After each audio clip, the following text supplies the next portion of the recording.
Damn. So we're having some technical difficulties. We're gonna start it. I got the video though. I had the video. Yeah, but I gotta play this clip to start us out, Nick. So let me just refresh it and see what's up here. Yeah, this shit is fire. So let's go, boy. If you oh yeah, so let me just refresh it and play it right now. Yeah, sorry for a second. All right. Yeah, sorry about this. You said you have it queued too? Okay, yeah. here, looks like I see the timestamp you had on it.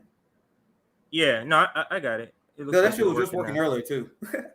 Yeah, we played it and it was working. So I think it's right about here. Come on. What is? Put it to 133 and then play it from there if you have it ready. Yeah, right. I don't know what the hell. I got it. Yeah, 133. Yeah, go ahead.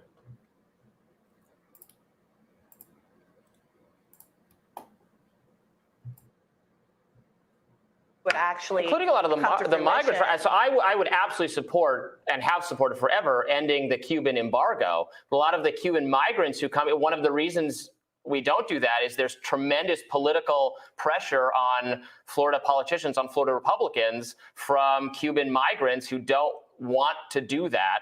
Can you explain why that is? Please, the Nick. Cuban bourgeoisie that has been waging a class war, the same people who fled because Fidel Castro wanted to share the resources with the poor, they don't want to lift the Cuban embargo. Go to Cuba. The poor sounds like a little bit of a euphemism. No. Go to Cuba and ask the average Cuban how they feel about the Cuban embargo. So these class traders that moved to Florida, their opinion means nothing. Saying they didn't want to keep the Cuban embargo, does that sound like people who care about the country, Robbie? Or people that support U.S. hegemony and capitalist domination?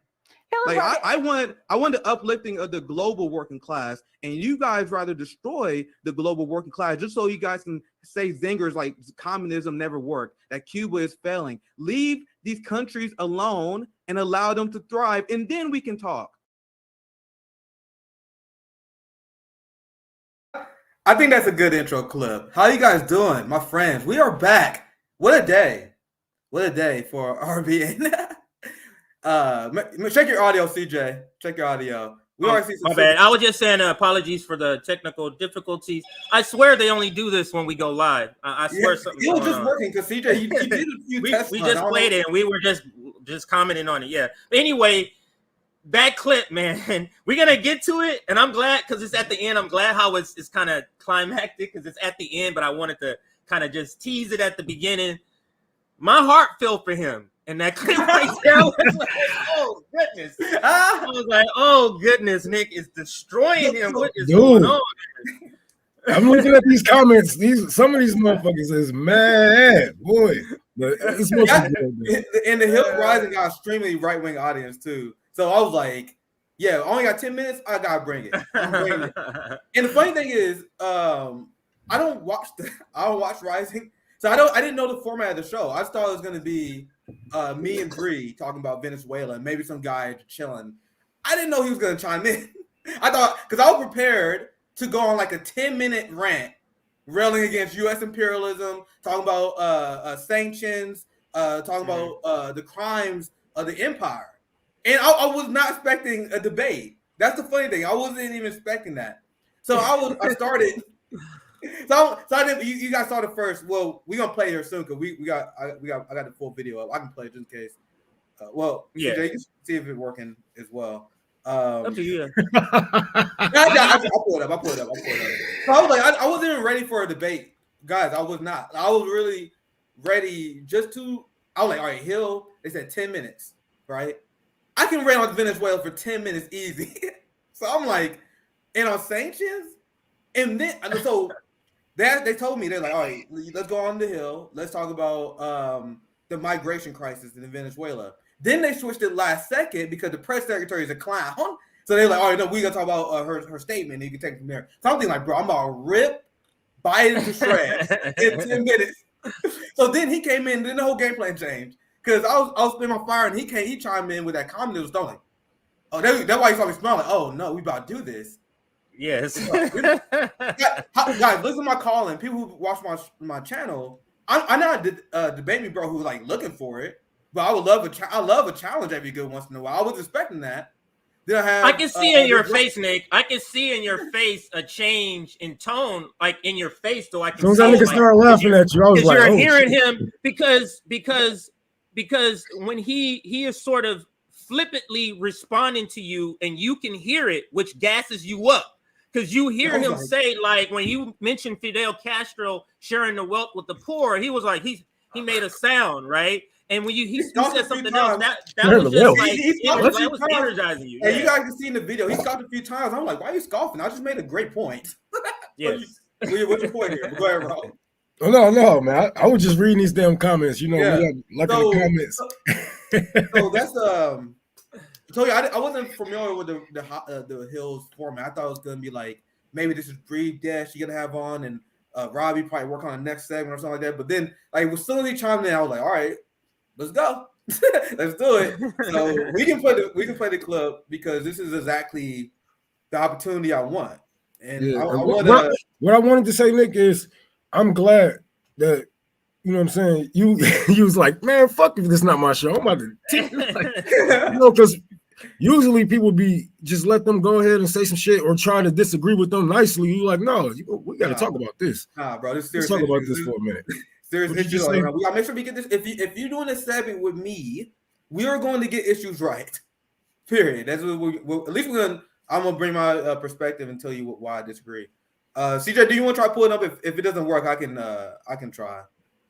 Oh, it's right. It's right. It's here. Let's see if it works though. It's right here though. Let's see if it works. So yeah, let me share it. I guess where's my button at? Also, I want to say why you pulling that up. Big props to Brown Joy for having this on. You know, she has Sabby on, and Sabby is like the professional of RBN. Like, she's the real broadcaster, so she killed the game. So I came on like, bro, hopefully I don't fuck this shit up for us. So big props for having Bree having this on. I think it was a good showing. I think it was. So yeah, they didn't catch the first joke though. You had they didn't catch the first joke when you said, I thought, is this Sarah Huckabee Sanders? They didn't. Bree grinned a little bit. I was like, hopefully I get some sort of reaction, light in the mood here, because I like to set the tone and very early. Like, what I guarantee their audience was probably pissed. What? Sarah Huckabee Sanders? I guarantee their audience. Their audience is Republican and conservative. Go ahead. Yeah, CJ, you notice I knew the Hill guys. I came in with a surgical plan. I knew the Hills Rising was mostly conservative. So my goal is, and every time I go on the corporate mainstream outlets, I am trying to drive the narrative that both parties are the same, because I'm a third party advocate. That should be our only goal. So when we first started talking about communism, they changed the subject to the Biden press secretary talking about communism. Like, there it is, the same line you hear. So the joke's right itself. So I'm like, that can set the mood. And I went in immediately. I'm gonna wrap up here and then we get the video. I immediately went into all the ways that Trump and Biden is similar. Hey, hold on real quick. I'm rolling up this Robbie pack real quick. And I got we play it. Roll, you can just roll while we play it. Okay, I can play it if you're ready. Is that a new super chat right there? Is that a new super chat or is that an old super chat that just came in? It could have been one I just saw. Yeah, all right, let's go. We can do that super chat soon. All right.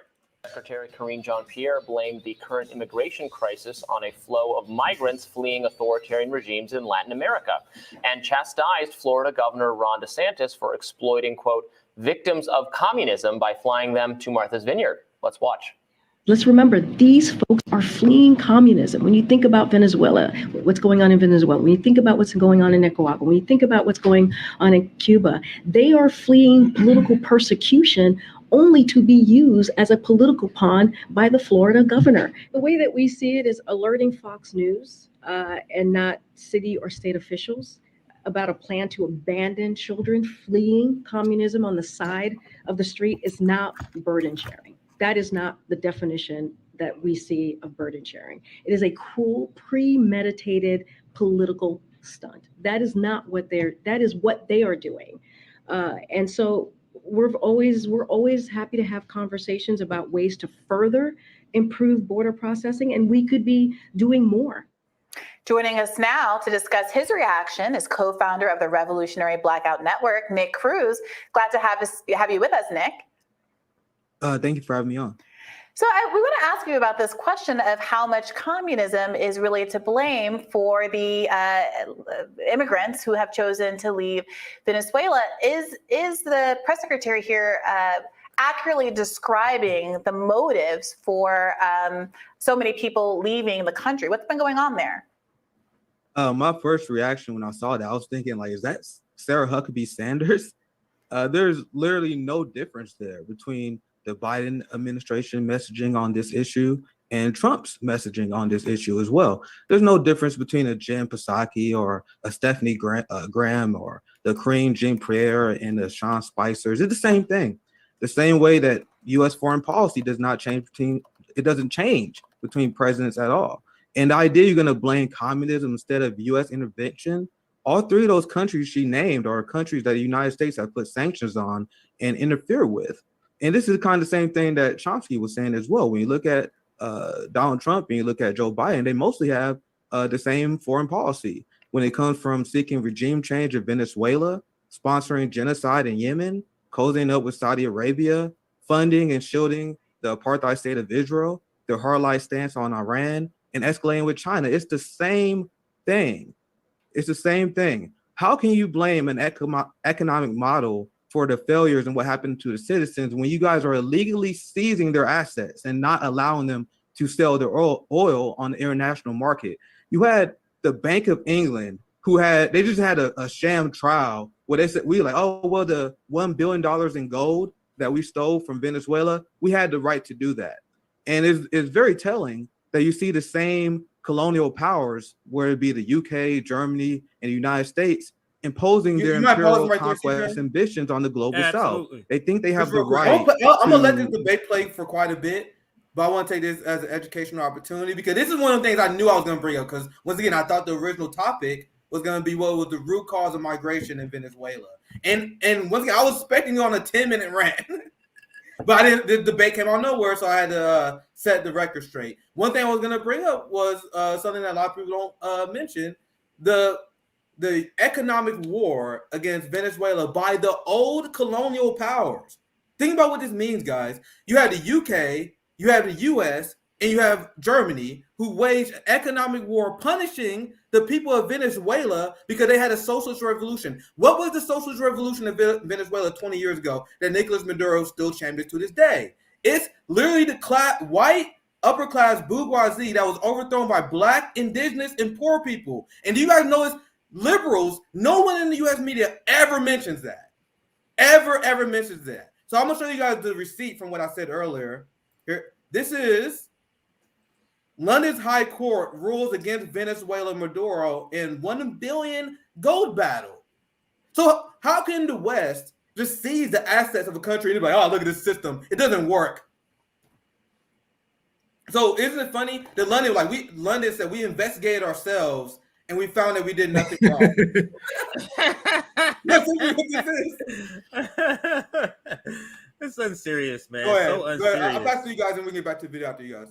He was not ready for this. I think that he, thought you probably was going to be undereducated or not prepared or something. But I seen as soon as he left, I looked at you. My girl had looked at me. I looked at her. I looked at her. Like, oh shit! Ro making the moment all dramatic. He looked at her. It's about to go down. I'm like, oh shit! He's like, what? I'm small back like, okay, I got you. Just like Destiny, You want to play? Just like Destiny, he took all the base I wanted. Everything I'll tell you guys, everything Robbie said was as scheduled. Because I know the capitalist arguments already. So as soon as he brought up Cuba, I'm like, oh, here we go. You gave me a chance to educate people on this. But we can go back to the video and you guys see what we're talking about. But let me pause here just to say, please like the video. Oh shit. Yeah, let me do this. We're at 186 likes and we got 387 people. Can we push to maybe 275? So can we push to 275? And if you're brand new, welcome. make sure you subscribe. And like I said, like the video. Join our Substack so you get notifications for streams like this. And now let's get back to the stream or to the video. Let's see here. Let's make sure it's working. There we go. Ruin the lives of Venezuelans, for example, in other countries because they reject their capitalist imperialist political agenda. The Venezuelan people 100% knows what's going on. That's why Nicolas Maduro is stronger than ever. And this is another example of U.S. sanctions failing. They know the United States government is trying to take them down to install far right-wing fascists that is mostly white, that is mostly bourgeoisie, that has been waging an active class war against Venezuela. When you look at Nicolas Maduro and the socialist revolution that started 20 years ago, that is mostly supported by Black, indigenous, and poor people. And you have the white bourgeoisie who in charge of the media, who run all the companies. They have been waging a class war backed by the United States. I just want to point out they are doing the same thing that this country does. What does this country project? Who owns the media here?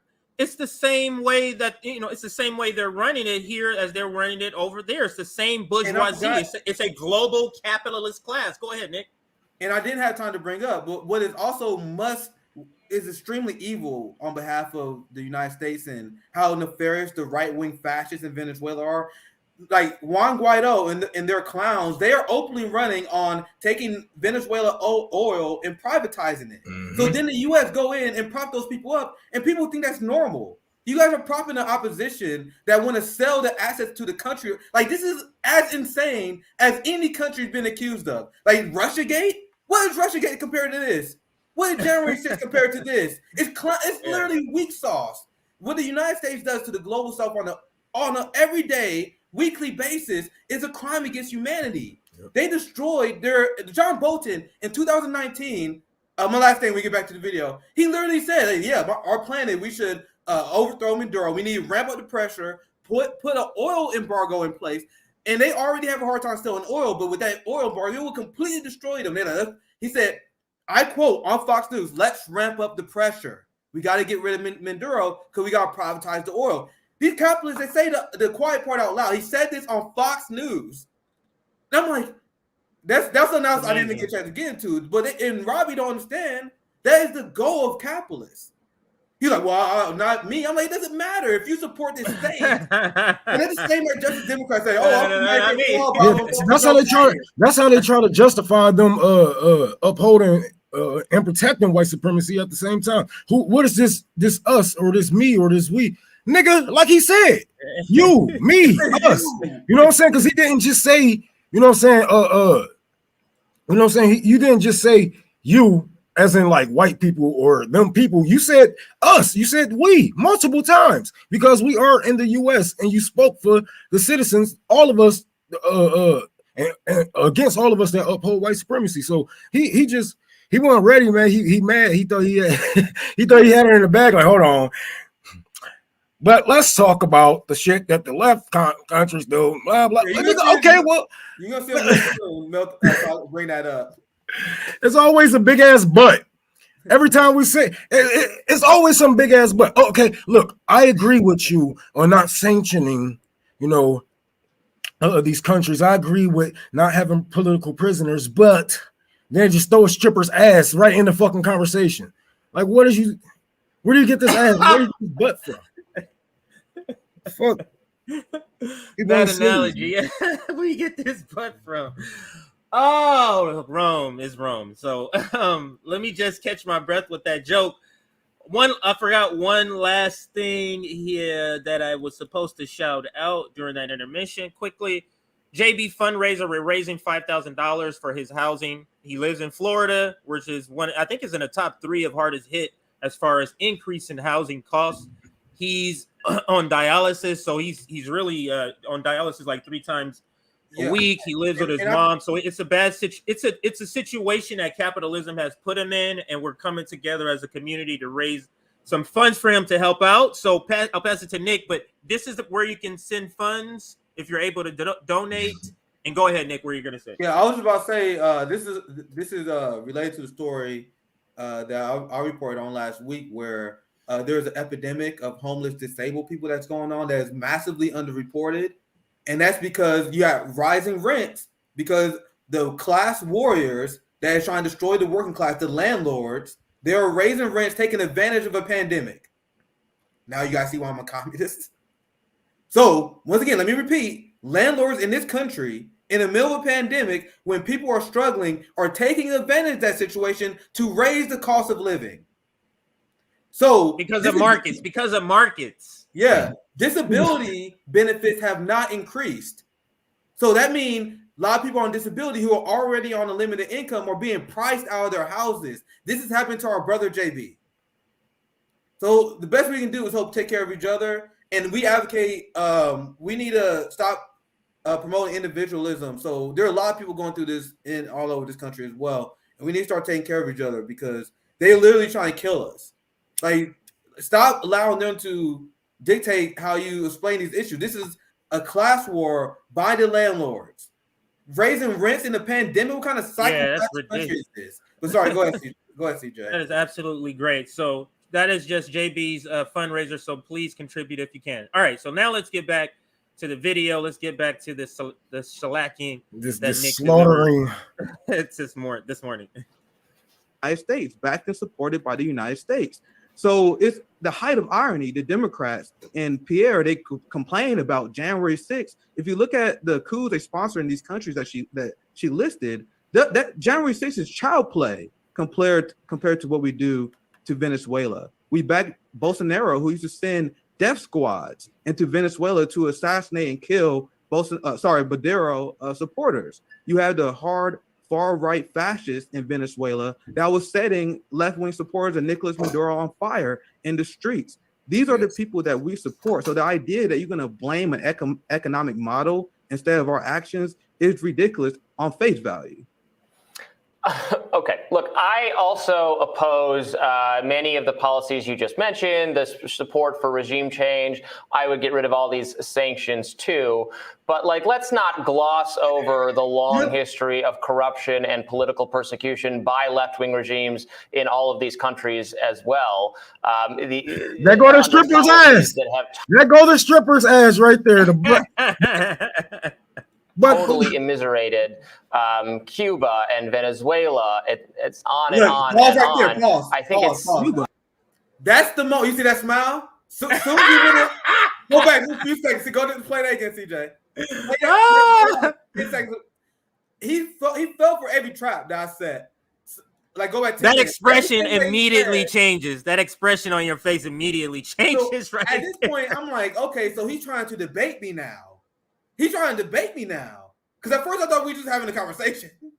I told you, I wasn't expecting a debate. I was here to rant and rave about sanctions. So he put back on me. Y'all like, all right, that's fine. If he put back on me once, it's cool. Then he came out with a response. I'm like, oh, he's debating. And he set me up. So play it. The thing is, Nick, it's mainly not debating. I think, let me tell you what I think. Yeah, go ahead. What I think is that Robbie, who is a capitalist, said, Oh no. We can't have this capitalist communist shit going on here. So it's just a natural reaction, sort of reaction that a capitalist is gonna have about anybody saying anything good about communism or anything bad about capitalism. Especially some uppity nigga like Nick. What? You an uppity nigga and you a communist? Yeah, you dare have knowledge and education? How dare you? But let's continue right here. All right, let's go.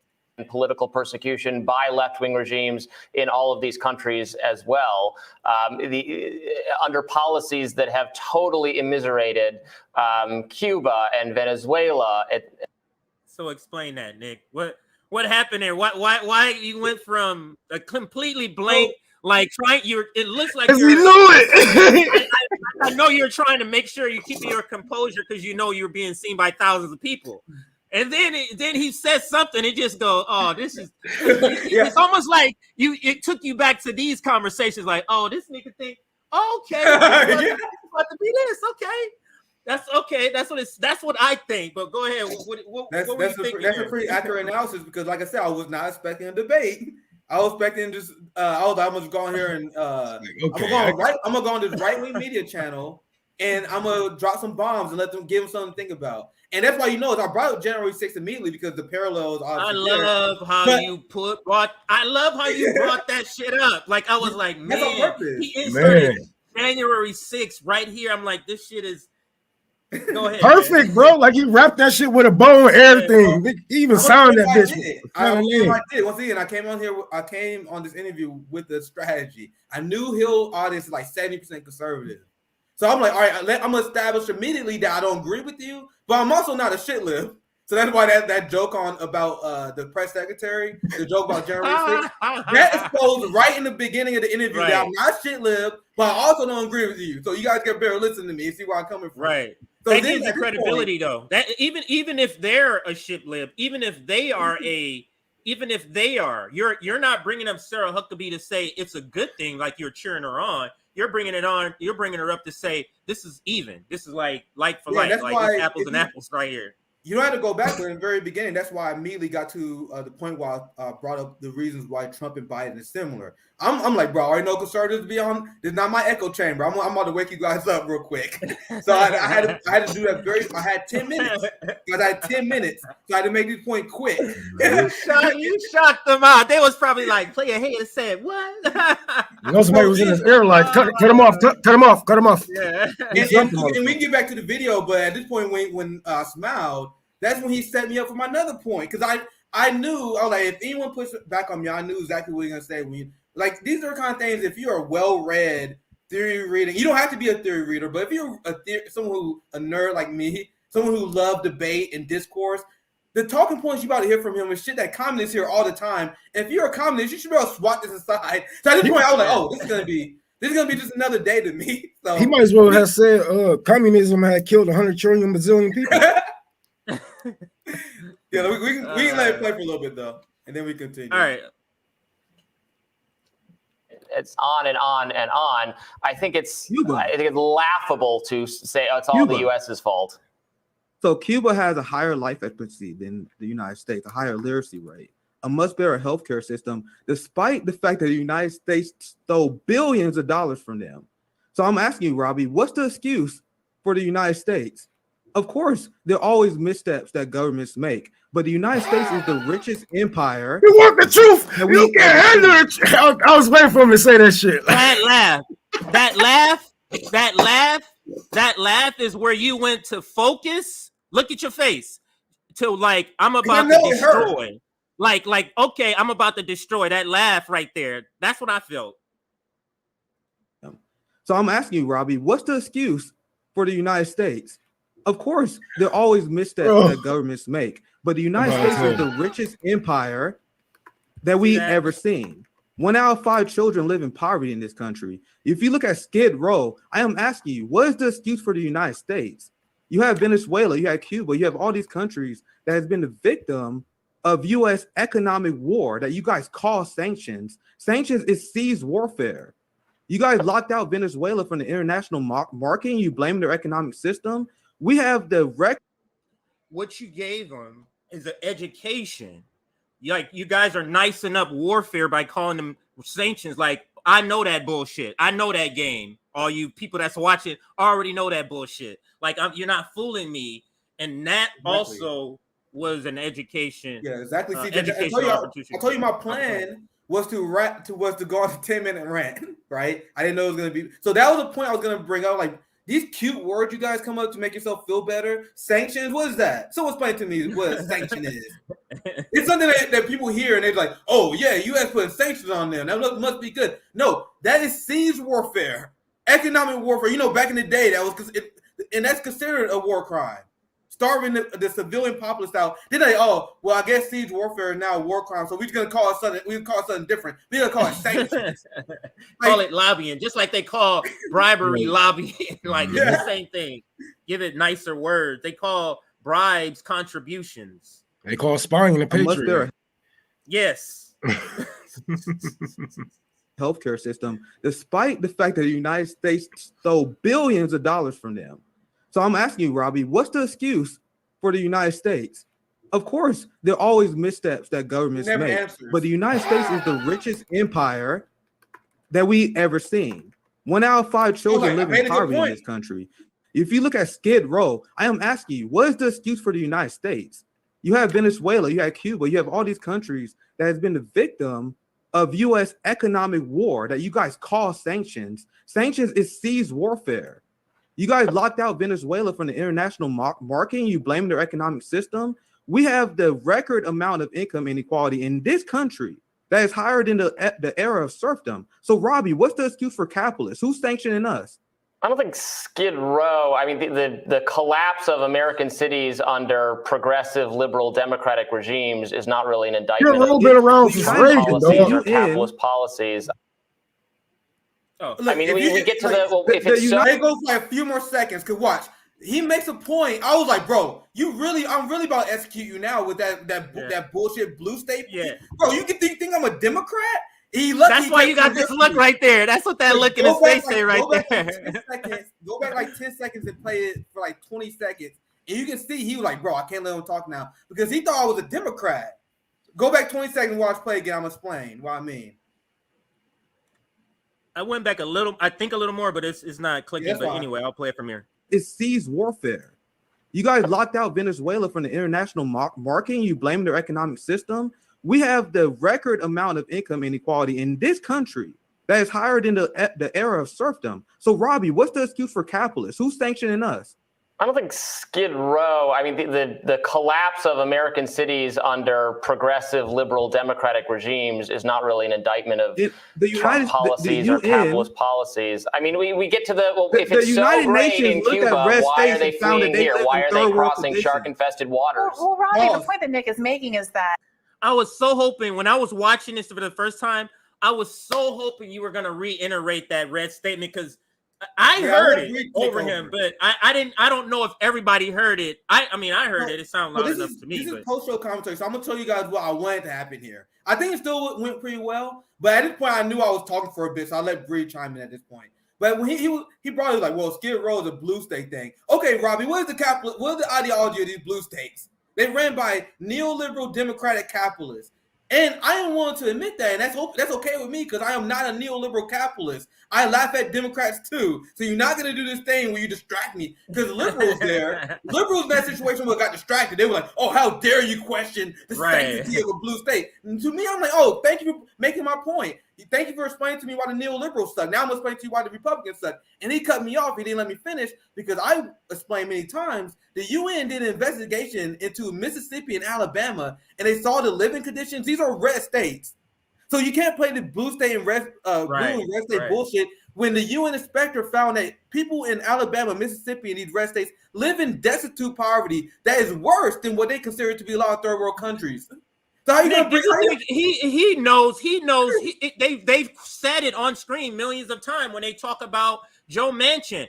Manchin from one of the poorest states in the union. They know that these states, which states? Mississippi, these are states who put in a lot less. They take out a lot more in federal taxes. They take out a lot more in federal money than they put in. California is a state that put in a lot more money. Like we put in like $2 and something for every dollar we take out. And they put in because they're very, very poor. So yeah. Yeah, this is a good point because I didn't even get a chance to bring that up. Imagine that elbow would land if I had a chance to bring that up. Like, bro, you over here talking about Venezuela. We don't have clean water, bro. Shut the fuck. What are you talking about? But go ahead. It's not serious. It's not serious because that's a one-off. That's not a one-off. Come on. That if you really think it's the economic systems in Cuba or Venezuela that are so destructive, why not lift sanctions, let them sink or fall on their own merit, and then we could have a legitimate conversation about whether communism fails. But what so many people on the left are frustrated with is that there has never been a communist or socialist government that has been allowed to freely test the model without the economic war, I love how you put it there, Nick, against them that basically rigs the game from the start. There's also never been a communist regime that doesn't imprison political dissenters, cause deliberate famines, kill millions. That's unserious considering Julian Assange that's going on. It's so unserious. Like, and that's why I think he kept talking over you because he's a libertarian. He knew you were going to come back. Oh, With yeah, Cuban, he and knew you those were going points to were come back coming. to that. So he and kept this is kind of why I like had my talking. conversation with Pasta. I have like, bro, I talk to people who consider themselves libertarian. We get along. Then they're like, Nick, why are you interested in talking to libertarians? I didn't even know to do with libertarian until afterward, bro. I thought I was talking to a Ronald Reagan fucking Republican. No, I had no he's a idea this dude was a yeah. libertarian. So when Pasta asked me like, why aren't you interested in working with libertarians? I was like, bro, libertarians are unserious. If you're anti-war, why are you repeating CIA talking points about Venezuela? That's the shit that libertarians would do that make our movement incompatible. Yes. Go ahead, CJ. Absolutely. All right, so let's continue. Millions of people. Are you saying that we don't? Are you saying that we don't? I am not. Are you saying that the communists don't? No, I've indicted all of our policies. This is why we can never have honest conversations. Hold on, pause it real quick. Everything that we do. Pause it real quick. Bro, I just did a stream about political prisoners. He talked. Look, go ahead, look at my sub box. I know you guys. Look at Bree. Look at Bree. She's like, oh shit. Everything the capitalist West governments do, and they say, "Oh, so you're not criticizing them?" I'm saying all the sanctions are bad, and then you turn around and excuse political repression under thug-like communist regimes that have killed millions and starved millions. It's ridiculous. But I do love how Bree does explain it into language that their audience will understand, because she says something you would say, but she says it in a more like diplomatic way. Well, wait a minute, Robbie. It's insulting. Nobody here, that we didn't bring up the political oppression, because I think the observation that I think, because you don't want to talk about it. You don't want to concede that it's true. I'm literally trying to. If you just let me get the sentence out here, Robbie. I think what Nick and I are pointing to is that political repression, all kinds of authoritarian abuses, those are things that exist around the world, regardless of political orientation. However, those things are only those things are only brought up. The overwhelming majority of countries in this world are capitalist, and most of the bad things that are happening in this world are happening under capitalism. Right. This is a great point that she makes here. Capitalism. However, capitalism is never blamed for the bad things that happen in a country. Everything that happens in a communist country, per Korean Jean-Pierre's statement, is attributed to communism. You're talking about per capita. America has the largest number of people incarcerated, living in cages, in jails, and anywhere else in the world. Not per capita, but period. Despite not being anywhere near the largest country in the world, we have more people in jails than China. And you can say and dispute Chinese numbers and what's true and what's false and blah, blah, blah, blah. But nobody can dispute the fact that we have an unprecedented and enormous mass incarceration problem. So this is not to excuse anything anywhere, but the point still stands. If you think that communism and socialism are such a unmitigated disaster, why is it that they have not been allowed to go ahead and run their own countries into the ground without American political interference? That boy 0-2 already. All right, so we got to go to part 2 here. So let's go. So I'm gonna add this while we point this up. So this is why I kept pressure on him, despite the fact he kept saying, "Well, I support lifting sanctions." That is not a cop out to what I'm calling you out with. So if I had a longer conversation, I wish we can have like a 20 to 30-minute conversation instead of 10-minute conversation, because then we can really dive into these issues. The time limit helps him. Because then I can explain, hey, you support lifting sanctions. You support lifting sanctions. Why, Robbie? No, right. think about it. You support lifting sanctions. Why, libertarian? Because it's a hostile imperial act that hurts the economy of the country. So if you admitted that, why are you blaming the economic model? Right.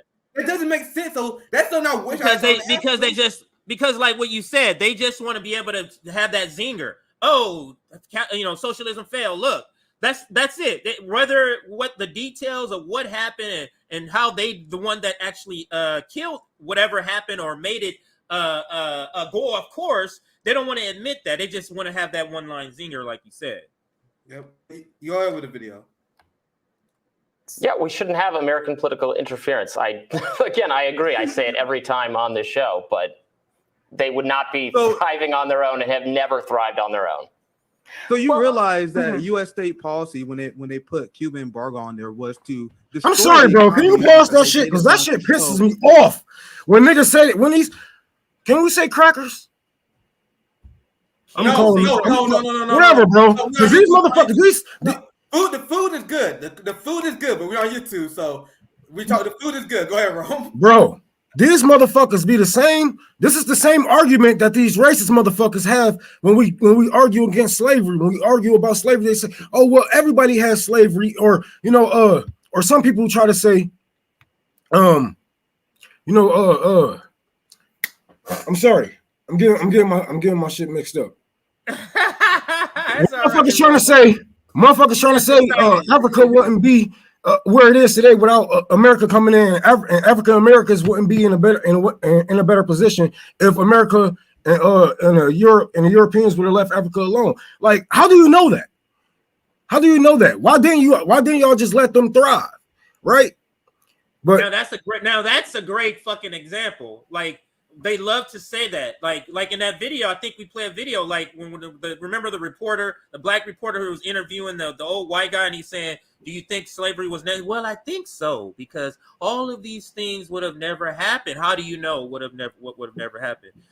Africa had all the resources, so what are you even talking about? Right. Like, if you didn't have all of these resources, so what? Like, it's a narrow view of the world that you're unable to see it through the lens. And if we speak in hyperbole, then you said, like you had pointed out, all of these resources that we're sitting on, we have nothing but time to thrive. You know what I'm saying? Time for growth and development, trade with other governments and countries, learn ways of creating infrastructure for our people and whatnot. Yeah. So if anything, America and Europe would have been shitholes. Like, y'all think they are shitholes now? They will be nothing without these other country resources that they fucking keep blaming for when some shit go wrong. Oh, well, it's because of communists, because these people are socialists. It's because you robbing them.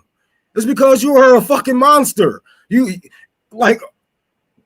just put fucking black shades on and look in the mirror like, oh, they put Stevie Wonder glasses on when they look in the mirror. These people ain't serious, man. Stevie Wonder glasses.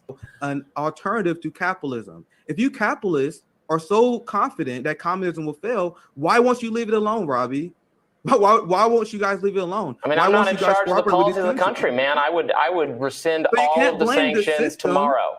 Well, and you can't claim that these countries are also authoritarian, because imagine what would happen. And you saw Democrats right now prosecuting January 6th protesters. You had the CIA literally sponsor death squads in Venezuela that try to overthrow the president. Do you know what the United States would do if we did the same thing? So get real, Robbie. This is how the real world works. There's no such thing as overt authoritarianism. It's countries upholding their laws. Laws are a thing, Robbie. You can't overthrow a president without consequence. Well, look, and I think that Robbie does, appreciate that. And to his credit, would, if magically we're president of the United States, and maybe this will get him my vote, a lot of things would be different. Would lift sanctions on countries like Venezuela, but it seems pretty clear that most people. At this point, I was thinking, just real quick, like, man, Robbie, it didn't have to be this way, man. I wasn't even ready for a debate. It didn't have to be this way, but you had to start. Because he keeps throwing out these one-liners, because every other typical guest doesn't have a response for it. Every other typical guest don't have a response, so you have a response. So that's why it looks so damning, so terrible for him. And just at the end, we're getting to it because it's only about 2.5 minutes left. The coup d'etat is coming up very soon here. Frankly, regardless of political party in this country, most of our political leaders anyway would not do the same. And I think it's a really interesting tell about their lack of confidence that all of their narratives around some of these countries would actually, including a lot of the migrants. So I would absolutely support and have supported forever ending the Cuban. He thought he had you here too. He was like, all right, I couldn't get him here, but I know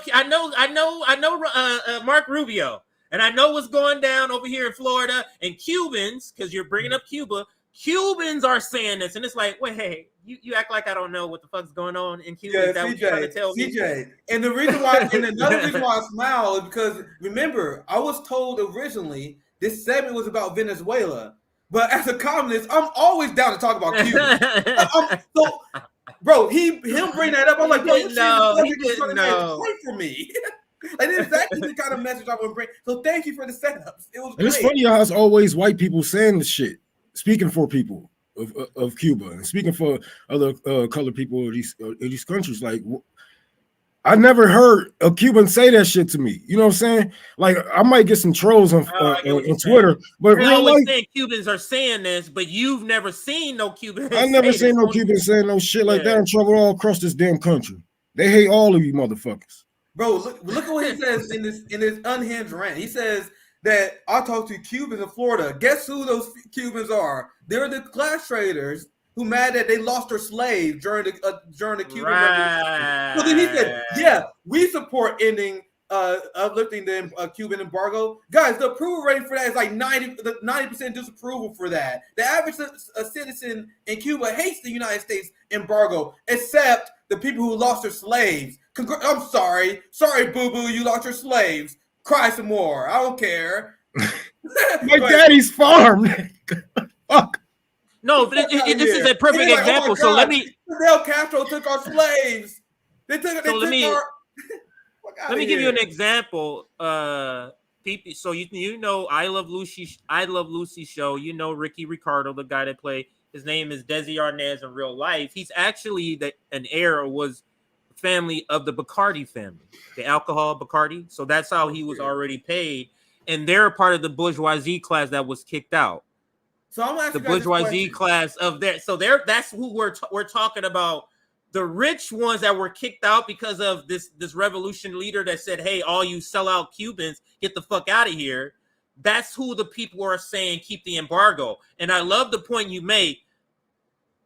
Do they have Cuba's in interest? People who are saying they want to keep the sanctions. Is that serious? That point you make. Go ahead. And those rich Cubans are class traders because think about it. Why would you want to keep the Cuban embargo?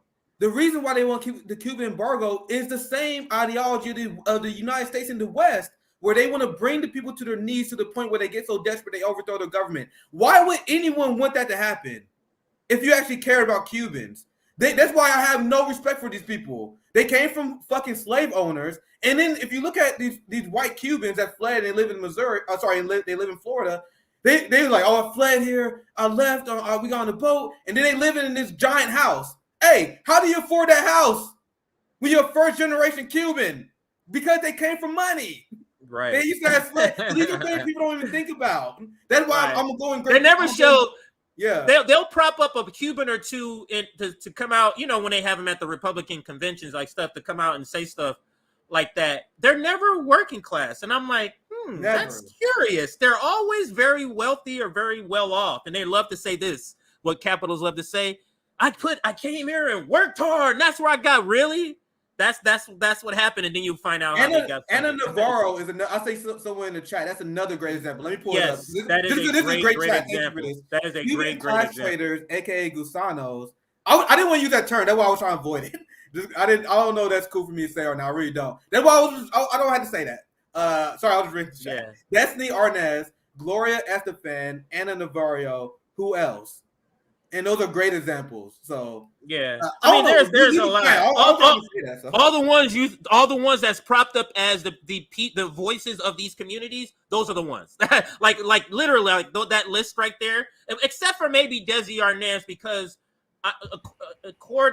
what I hear is Lucy Ball was a communist, so it'll be unlikely that she's a communist and he's not, or doesn't have some sort of affection for it or something. So maybe Desi was like the younger ones and it was like against the oppression. Maybe he was, even though he was part of, because that happens a lot where the young people in a rich family, before they get twisted, like the Johnson & Johnson's kid, he's older now and they brought him back to his senses, but he was off the reservation for a while where he was doing stuff against the family and because he was young, and then now he realized, no, this is wealth that needs to be protected. And now he's back on the range. But let's get back to the video, unless either one of you had a comment. Let's continue. We can actually play to the end. We got 3 minutes left, so let's play to the end and then say the rest of the conversation afterwards. Yes. Cuban embargo. A lot of the Cuban migrants who come, one of the reasons we don't do that is there's tremendous political pressure on Florida politicians, on Florida Republicans, from Cuban migrants who don't want to do that. Can you explain why that is? Please, the Cuban bourgeoisie that has been waging a class war, the same people who fled because Fidel Castro wanted to share the resources with the poor, they don't want to lift the Cuban embargo. Share the resources with the poor sounds like a little bit of a euphemism. No. Go to that part right there, where he was like, no, I'm not making this up. It felt like when people challenge the information, that's why you always bring receipts. You're like, no, I know this is real. That's what it felt like to me. And then he look, how the fuck you gonna ask me a question and then cut me off mid? You didn't want me to get. You don't like the answer. Yeah, you don't like the answer. Because the answer paints somebody. Because the answer paints somebody who was connected to communism as good or doing anything good, and that can't be done on through the capitalist lens. It can't be allowed, I should say, through a capitalist lens. Go to Cuba and ask the average Cuban how they feel about the Cuban embargo. So these class traders that moved to Florida, their opinion means nothing. Saying they didn't want to keep the Cuban embargo, does that sound like people who care about the country, Robbie, or people that support U.S. hegemony? I don't know if you know, but Bree is holding it in on the side right there. She was biting her this nigga, bro. She was biting her lip like this nigga is absolutely destroying this nigga. That's what she was saying into herself. And she was using the word nigga to herself in her mind. Now, I look at her. She like, hell yeah. She was like, this nigga is destroying Robbie. And Robbie is probably was like, I'm going to get Bree after this. I'm going to get Bree. Because, I mean, they're still friends, but I'm going to kind of rewind this because she always doing podcasts with all them shit libs and got to debate back or push back. She's like, all right, I'm gonna get y'all niggas. Okay. Now look closely. I want you to see this shit. Look closely at her lips. You see how they're regular here? Watch how they press together. Right there. You see that? That's her holding shit in. That's her holding shit in, right? Because she came back on camera. She wasn't on camera here. And she was like, oh, this nigga is annihilating this nigga right here. And then she was put back on camera. And watch. We're going to play it again. I'm going to let it play, though. The Cuban embargo? Does that sound like people who care about the country, Robbie? Or people that support U.S. hegemony and capitalist domination?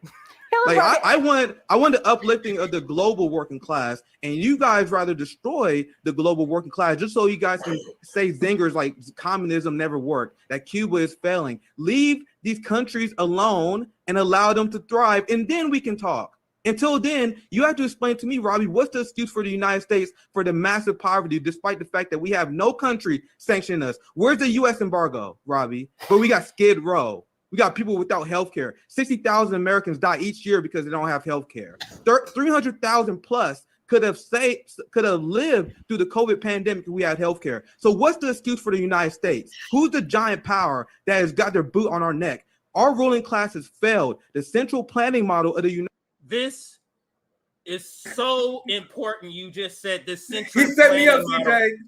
This shit is so important. You said this. Go ahead. I wasn't trying to cut you off. I was saying he set me up. That's why I was so excited. But go ahead, CJ. Yeah, this central planning part, how you keep bringing this up in streams, is a part that a lot of people don't really understand. Like there has to be a central plan. It's not like you just go in with no plan, or you go in with a plan that's not working. People on accident. Like you guys think that's an accident? If you want to end homelessness, we could. Instead, we send $60 billion to Ukraine. You guys think it's an accident? The capitalist central planning model has failed, and I'm tired of the anti-intellectual left that is afraid of saying that. The RBN marks the end of anti-intellectualism on the left, where you guys are afraid to say that. I'm not. Capitalism as a central planning model has completely failed. Without anyone, no embargoes, we're the sanctions. We got two oceans separating ourselves. No invasions, no wars. What is the excuse? Every other country that have a good central planning model, they were either wiped out by natural disaster, by imperial conquest, or something else that governments can't control. When you are a capitalist in the richest country in the world, and you got Skid Row, you got people in the red states that literally in a worse life position than a lot of third world countries, how can you complain about other systems? That's the height of cowardice. That's why I end at the end, because I gotta let them know. If you are a capitalist in this country, focusing on criticizing other people, you are a deeply serious person, and that's the height of cowardice. You live in the empire, but you want to point the finger at Venezuela? Like where? Like how does that make sense? Once again, I wish it was a longer discussion. the bell rang here. It was like perfect timing for him because we was just getting started, bro. We was just Oh, this is a fucking knock. Can we just rewind that shit? Can we rewind that shit? Because damn, boy, that shit be getting me hyped. Like this is Yeah. I love. You can play to this hear, like with some Rocky music in the back. Like Just play if I was just some random nigga just watching this, like, oh, what the hell these niggas talking about? Like, dog, he frying this. Wow. Do that sound like somebody who care about this country, Robbie? Their opinion means nothing. Saying they didn't want to keep the Cuban embargo? Does that sound like people who care about the country, Robbie? Or people that support U.S. hegemony and capitalist domination? Like I want the uplifting of the global working class, and you guys rather destroy the global working class just so you guys can say zingers like communism never worked, that Cuba is failing. Leave these countries alone and allow them to thrive, and then we can talk. Until then, you have to explain to me, Robbie, what's the excuse for the United States for the massive poverty, despite the fact that we have no country sanctioning us? Where's the U.S. embargo, Robbie? But we got Skid Row. We got people without health care. 60,000 Americans die each year because they don't have health care. 300,000 plus could have lived through the COVID pandemic if we had health care. So what's the excuse for the United States? Who's the giant power that has got their boot on our neck? Our ruling class has failed. The central planning model of the United States has failed. So to point the finger at other systems and while you live in an empire that people are starving in is the height of cowardice. Well, I mean, our ruling class is definitely failing the American people on a lot of the subjects you just mentioned. Focus on why? What is their crime, ideology? Drug addiction, Pause it, etc. pause it, So What's up? Never mind. Let play. It's almost over. Yeah, 28 hate seconds this or maybe nigga. less than that. Yeah. look, I'm sure we agree on that, and yeah, let's withdraw. This right here. This is the look of a nigga that know I just beat that nigga's ass. That's the look right there. That's the look you give. Like, what you say? What you got something else to say, nigga? You got something else to say? Ooh, That's this that look. is Because Yes. it didn't have to be this way, brother. It really did not have to be this way. And Bree, that's the look on Bree's face is like, yes, I brought the bad guy, right? I brought that guy. That's the guy I brought to the club. That's what I brought. I just want to That say, isn't good. what kind of fucking haircut is that? I can't talk shit though. I can't talk shit. I'm sure we agree on that, and God. yeah, let's withdraw those, At least he got hair to fucking play policies with. and see how it shakes out. Yeah. Well, look, No I think we excuse. have to leave it there. But thank you so much for joining us, Nick. Yeah, thank you. Thank you for having me on. Make sure you guys check me out on Revolutionary Blackout if you had a chance, so you get some real international reporting that can tell you the truth about. Damn! We'll have more rising for you. Long as you got it in. Long See, as I you fucked got up it 'cause in. it was at that moment I was like, damn, I forgot to plug the channel. That's why I was like, bro, I gotta get in at right at the last Long second. as you got it in. Yo. I was like, even if You it sounds a forced it little in there. cringe, I have to get in. Yeah, This hey, nigga. you forced it in there, but you got it in there. Long as you got it in there, because believe me, if they're watch that, Shots they watch fired. that shit to the very end. So they heard that shit. They watched that shit to the Dog. very end. We'll go to comments though. So if you see We some got a lot good of super chats. comments, So we can go do super chats. oh, go to super chats first. I didn't Yeah, even and notice that. Go we're ahead. about an hour in. I don't know if you got your story, CJ. We can read super chats. I don't know how long they're gonna This take. is I wild. might have a story, but it depends on what your time's looking like. But let's. Yo. I mean, I'm good for another hour, so if I can leave or I can stay. Yeah, I think I have Yeah. a story I didn't get a chance to get to. I don't know if you have another. But story. let me actually, before you read that, because people may be thinking like about the graphic, like I'm fucking blown away, bro. yes, This uppity nigga got the balls to come on his show and talk about communism, yeah. talk So, shit about motherfucking capitalism, and plug your shit and talk shit about my shit. Like, nigga, you gonna shit act like that one and sneak this? What? That shit was shots fired, boy. Damn, Yeah, that was loaded. So the reason the graphic is this, it may not fit because you see that Sabi's not here, but Sabi did go on Rising too, so it does kind of fit. But the reason Sabi's on there is because originally the three of us went on Bad Faith, but the interview has been delayed. It hasn't dropped yet. I thought it was going to drop today, but it hasn't dropped. So I just kind of I forgot about that. Damn. Bro, after Yeah. this, I didn't forgot about it. Yeah, we was on Bad Faith. So yeah, that's gonna be fire. If you want to watch some real Yeah, shit, so she Damn. dropped come to something Death Row, else baby. today. Yeah, so something must have changed, and she just hasn't told us. So we'll see when she drops that video, because that's going to be the next thing. This right here is right now is a shockwave on Twitter. People is loving it. But the next interview, that's going to be another one that I think that's going to bring liberals and progressives into the conversation. Yep. That's what. So I think that conversation is going to do that. So go ahead with the super chats, Nick. All right, we've got a few more that came in here. Me personally, I wouldn't have took that disrespect. I was like, yeah, you can meet me at the studio if you want. We can do it in person. I appreciate. Set your ass up. You ain't get. I ain't taking it like that. I appreciate all the super chats and all the people that's sharing. That's why the stream is doing so well right now.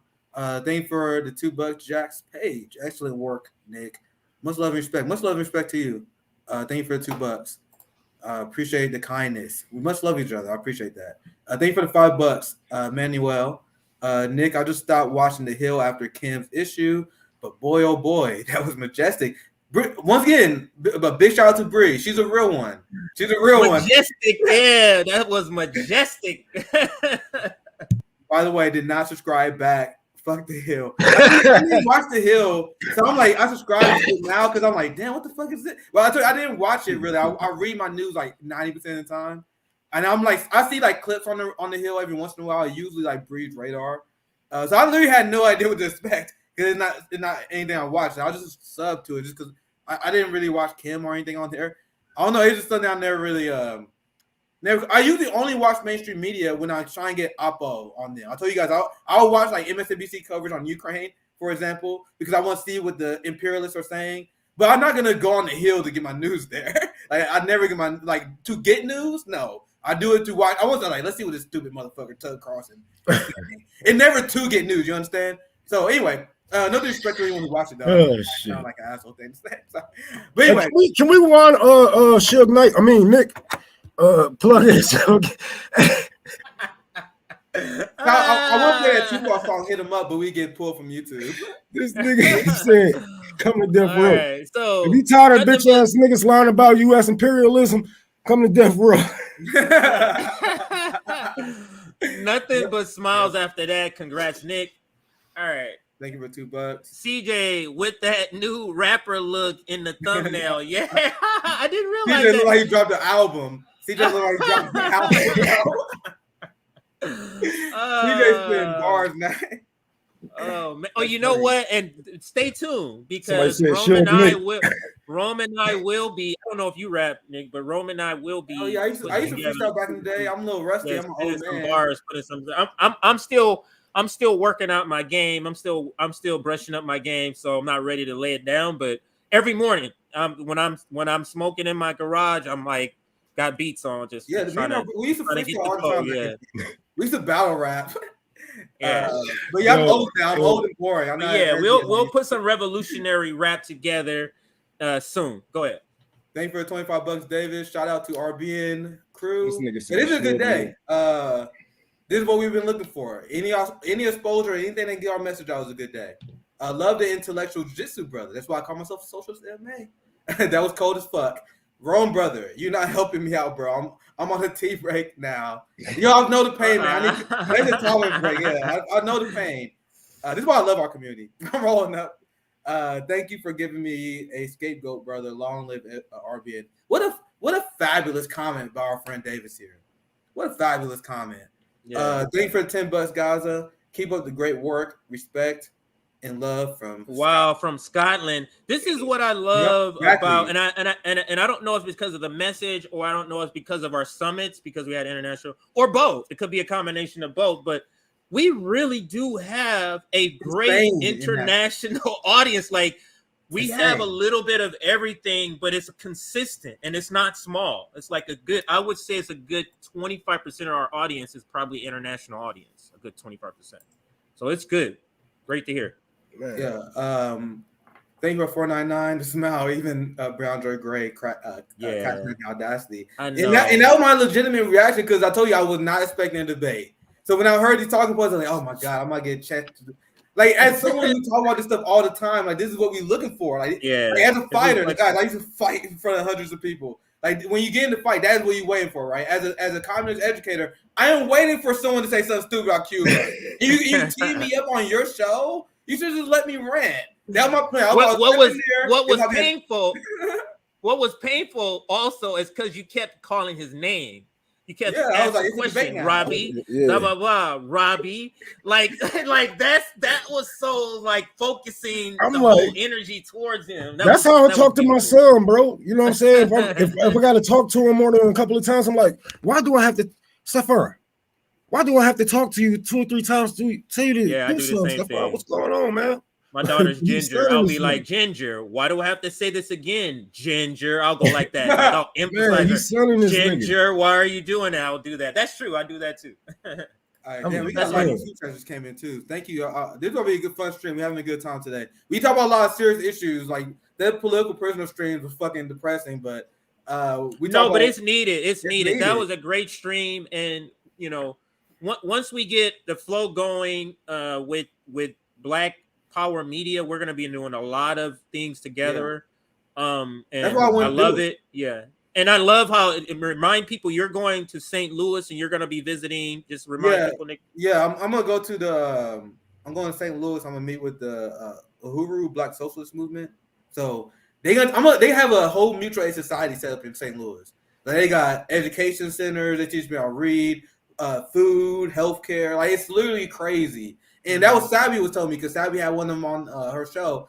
He explained to her like, "Yo, this is what we're doing here. If you guys want to do this, let's educate you. Let's put you on." Like, "Oh, bet I'm always down to learn more." Yeah. I'll go to St. Louis, see what they're doing. Shit, I'm gonna bring it back here in Kansas City. Shit, we just getting started. Y'all don't even realize we just getting started. Right. This is the beginning. This is the beginning. Yeah, because we're hearing a lot of people.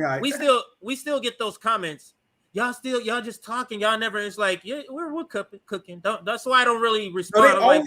They don't even understand we're cooking in the background. Like I'm methodical. I don't want to speak for. So we ain't just jumping into shit. Like we're gonna study. We're gonna say, okay, this is how this is work. We're gonna reach out to people. We're gonna form court to figure out how to do this and execute this the right way. We're just not gonna jump into it. And I love that you're gonna go out in St. Louis to go visit them. I really wish I could come and do that. Maybe if it's on a weekend, maybe I can try to raise some money through our network here and fly out there on a weekend or something. Like that. Yeah, because that's something I would want to do out in LA, because I have a facility that I physically can have people drop off food and drop off clothes, and like a place that they can go and do that. So yeah, we'll talk offline more about that. But we're cooking in the background. So all of this, the criticism about we're not, I mean, we are, because Rome is in the streets anyway. I'm just saying they always eat their words. We want to do one. We want to do more. Yeah. People always be like, "Yo, what RBN doing?" And then we have our mutual aid programs that we post on Twitter, and they silent, and they act like they don't see it. And they come in like, "Oh, Nick, what you doing?" I'm like, bro, I literally just posted feeding the homeless. Shut the fuck up. No, look at the screenshot. They put the Stevie Wonder glasses back on. Then they don't see shit. Like, and then they come in and they be like, "Oh, what Nick doing?" Nick is always talking on YouTube like, "Yo, you literally see what the fuck we're doing. Shut up. That's why I went on the space and I went up and I'm like, bro, I don't got time. You guys see what the fuck I do. Shut the fuck up. I don't have time to try to win over the counter-revolutionary ops who trying to divide the left. That's my attitude. That's the energy I bring. That's how I always did things. Take it or leave it. That's how it is. But anyway, they get to. Did you read that last one? Okay, go ahead. Oh wait, so I think I skipped this one accident. Thank you for the 10 bucks. Nick was prepared. It was devastating. Man. The funny thing is I was not prepared for a debate. That's the funny part is. Yeah. I went on there to rant, but the thing is, he can't stand me up. So I was like, all right, he hanged himself. Also glad to see your viewership growing. I am too. Hopefully we can turn. Yeah, by the way, just in this stream, we've already added like 30 people during the stream. Yeah, hopefully we can turn into action, because that's what I would love to see. Thank you for the $5, radical leftist extremist. I'm thinking my other friend spent 5 minutes in the comment section of that video. It's 95% saying Robbie got wrecked, and the Hill is a massively right-wing audience. Mm-hmm. So go there. So everybody watching, all the 700 people that is watching right now, go to that video on the Hills Rising and go comment. Please go on there and say say your piece, and I'm going to say the same thing on Twitter. Get our audience over there to make sure they're representing. And RBN talk shit about his whack ass haircut. Make him get a haircut. Cyberbully him until he get a haircut. Hey, he's a libertarian. So that's why everyone has a role in this movement. Rome kills it with Tour for the Poor, but man, if Rome went on that show, he roasted them. he just straight up roasting them. But anyway, thanks for the $2 spunk. I had to watch this stand up. I was patient after a while. I had my adrenaline though, because I wasn't expecting that. I sent that text. I was like, bruh. I was like, bruh, wait till this shit drops. Because I was not expecting that. I just thought it was gonna be. That was the first thing you said. The first thing you said was, "I dismantled that." That was the very first thing. It wasn't like, "Oh, I'm done." It was, "I dismantled it." Man, you should have saw my girl. She was bad as hell when that nigga he was like type shit. My girl was like, "What the fuck? Hold on." I was trying to catch up. How the fuck you just didn't laugh at Nick? We got a few more that came in. God damn. Let's see. Luca, thank you for $5. I haven't seen an ass whooping this bad since Ali beat Ernie Terrell. That was a fantastic performance, by the way. Like that's literally a fight I watch all the time because it's a great example of how you keep your feet and your hands moving together. And Ernie Terrell had no answer for it. Ernie Terrell was a great fighter. But the way he moved, anyway, I ain't about nerd boxing too much. Thank you for super chat. Yeah, that was a great Muhammad Ali, the GOAT, the king. Thank you for the $2. CEB, tell Rome to pass that. The next RBN barbecue, guys. Next one's coming up soon. Thank you for the fight. That's all I'm gonna say. Thank you for $5, CB Jamrock. Nick, about to get brief fight. I hope I don't. I think they'll like you because they do like the confrontation. Yeah. Now you spiked it, like you twisted the shiv, like you really twisted it. So they may say don't twist it, but I think they'll invite you back on because he gave up. He clearly gave up. He clearly gave up at the end because he was like, "You called this nigga a coward. You called this nigga a coward, bro." What was his response? Well, I agree with you on these terms, and yeah. What, bro? Because he didn't know he called him a coward until he got home. He didn't know in the video because he said cowardice. Yeah. Just thinking that the experience. I was being nice because I didn't call Robbie that. I'm just saying the ideology of someone who is talking shit about another country's ideology. Come on, nigga. Let's stop it, nigga. That is cowardice. If that applies to you. Hey, bro, when you said that sounds like somebody who can people that care about this country. Robbie. Just paused and looked at him like this person said this Robbie, is hilarious, man. Robbie needs some I'm about to watch this shit again. I think Robbie could come on and it'll be a fun conversation. Dude, I think have Robbie come on. Have Robbie come on to talk about marijuana. That'll be talk about something that libertarians agree with the left. We can talk about slavery. We can talk about how the the U.S. is going in and stealing a lot of this marijuana and whatnot. We can get on that shit.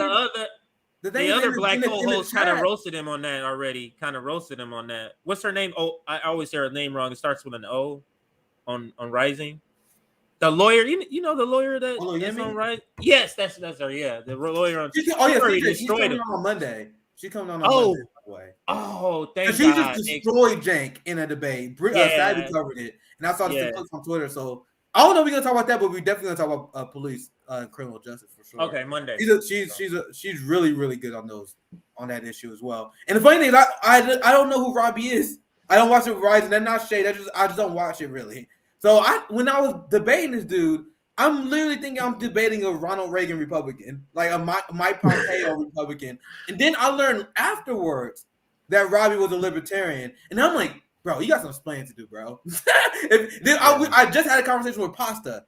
Pasta is a left-wing libertarian. We had a conversation, and many of these libertarians I explained earlier in the stream, ask me why I don't work. I'm not really that sided. And if Robbie's a libertarian, I would love to have a conversation because I'm like, bro, you literally got this explaining to do. You can't push CIA imperialist talking points if you're an anti-imperialist. And I want to ask him why he opposed sanctions. So I would love. We need to have a long conversation, but Bree, it may not be last time to be on there. Let me just say that. I saw her like a tweet that said that Nick should come back. So That's all I'm gonna say. Let's get to the Nets. I think that would be too black for Robbie. And I think I left off here. Can you guys do Benny the Butcher review with a communist viewpoint? I don't know. I think they're talking about that's a rapper. Benny the Butcher is a rapper, and so you know what? This is another show. So there's two different show concepts that I'm kind of toiling with. One is sports, and another one is a hip hop, like a conscious kind of hip hop show. So maybe that will be something we do in the future. Benny the Butcher is a rapper though. Yeah. Okay. I'm a boomer. I only listen to like 90s rap and old school East Coast rap. So I'm like people like these Gen Z kids be laughing at me like, nigga, you're hella out there. You guys are something special in the best way. Appreciate the solidarity and love. Danny Gomez.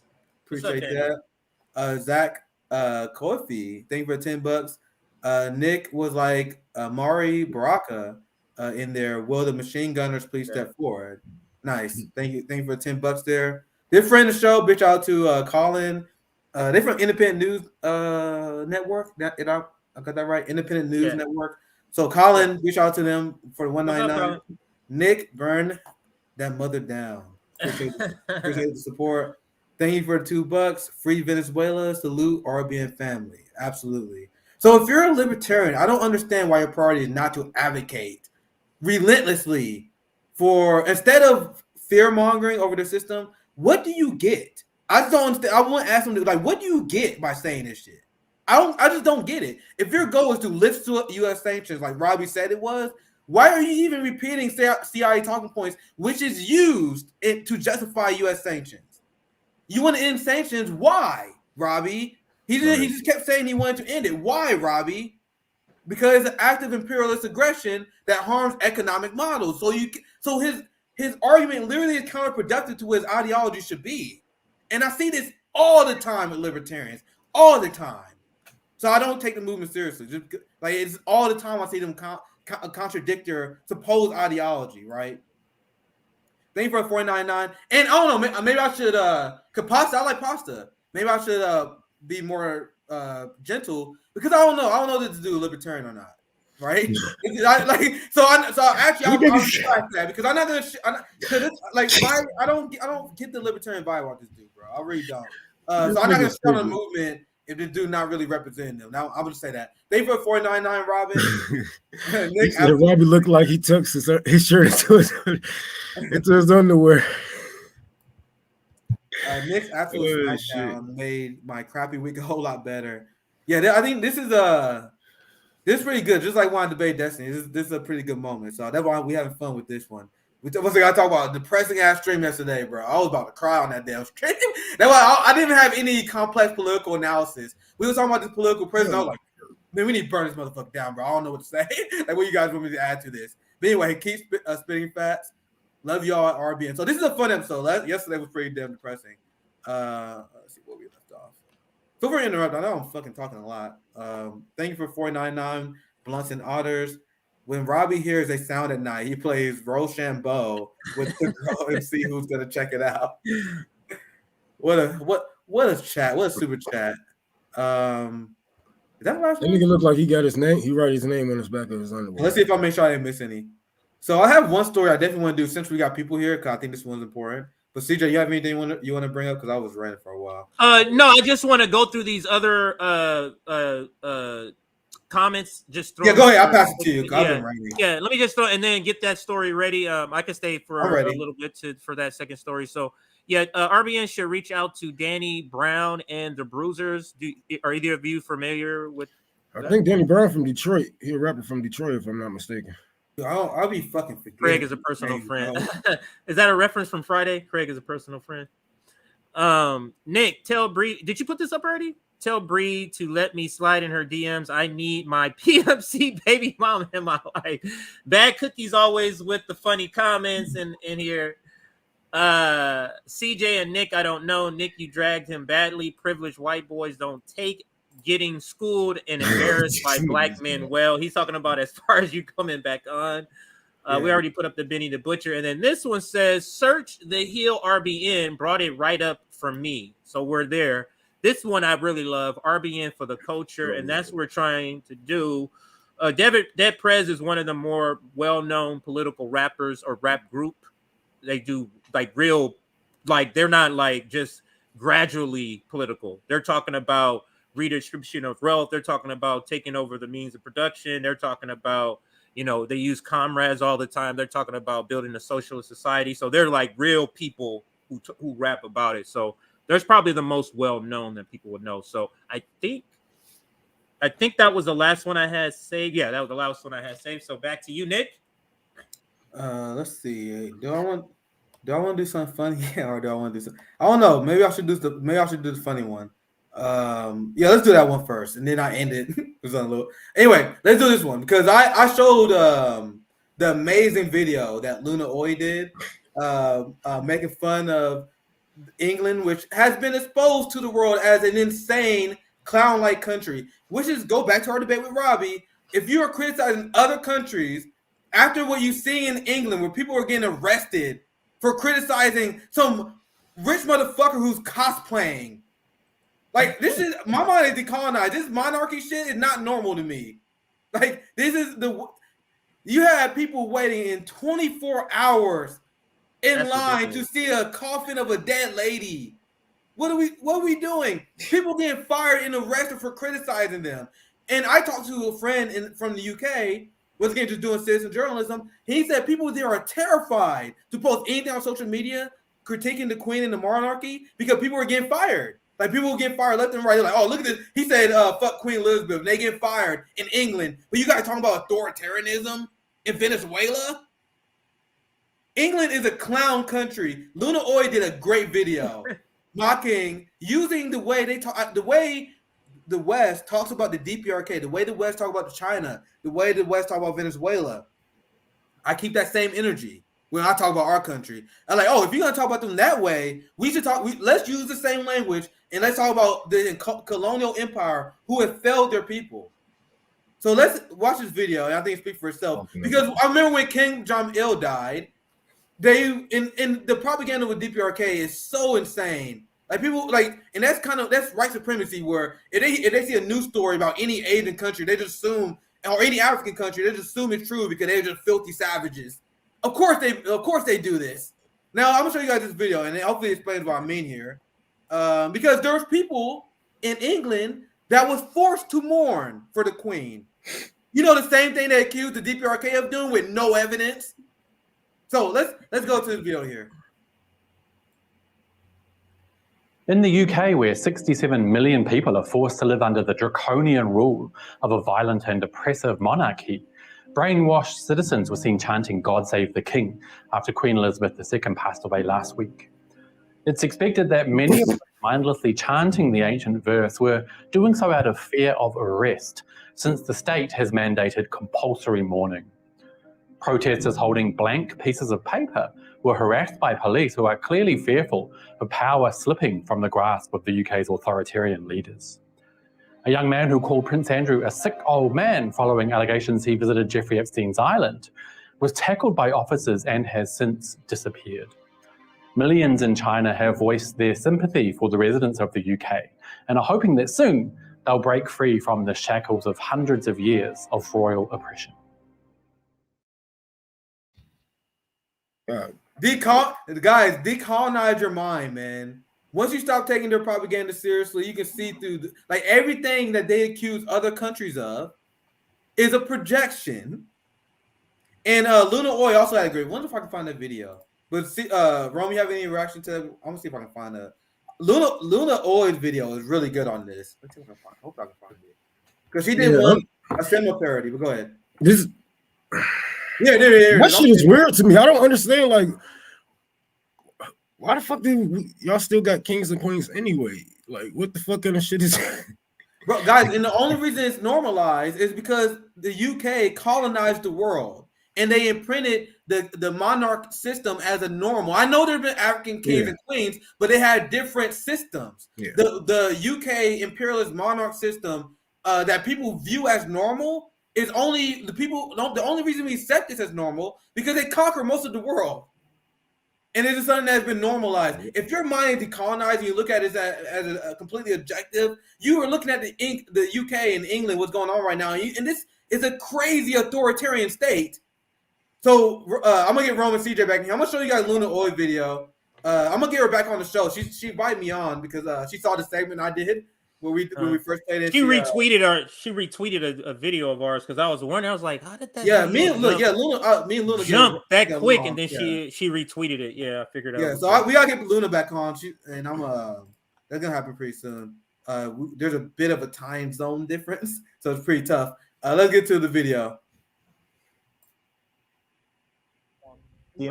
Tonight, the so-called United Kingdom is planning the state funeral for Queen Elizabeth II, whose final days were steeped in mystery and silence from official representatives of the royal family, who kept her illness and condition tightly under wraps until announcing suddenly on state media that the Queen has indeed died at the age of 96. For over a year, many have speculated about the health of Queen Elizabeth, with some sources claiming that Elizabeth has been dead or at death's door for days, weeks, or even months. The authoritarian government of the UK has long kept issues related to the health and conditions of the elderly dynastic monarch, a closely held secret which has long been a taboo subject for the public at large in England and its occupied colonies of Scotland, Wales, and Northern Ireland. The Queen's heir, formerly Prince Charles, a friend, brother, and adamant defender of various notorious sex traffickers and pedophiles, now the King of England, choked back what appeared to be real tears as he gave a solemn vow of goodbye. He is truly not ready for prime time. The Americans themselves are worried about whether he's truly up to the task. Also, he's a nonce and a bit of a wanker. In it, today, most of the public displays a grief beggared belief. My very, very earliest memory was of her coronation when I was about 2.5. And she's been the warp and weft of our life throughout all our sort of humble daily doings. She's just always been there. What is she she's on talking about? She's on the Royal Mail boxes. She's just been there forever. But she was just always there, and therefore she was always going to be there. And now suddenly, the nation's mother, grandmother, great-grandmother has suddenly, what seems suddenly gone. Else, what's his ratio? Else. That's a great video. That person at the end is straight up a psychopath. If you will see that, and if your mind was decolonized, right? If you hated that country, if you use the same U.S. propaganda projection that they use on other countries, you will look at that person like, yo, their government brainwashed their people. And what do they say about DPRK, CJ? They say, oh, the DPRK brainwashed their people. Look at that. I remember they were saying that everybody had to get haircuts like Kim. I remember motherfucking saying, I'm like, what? Where's you hearing this from? You can't talk. You ain't talked to no Koreans. You can't tell me that. Don't tell me that.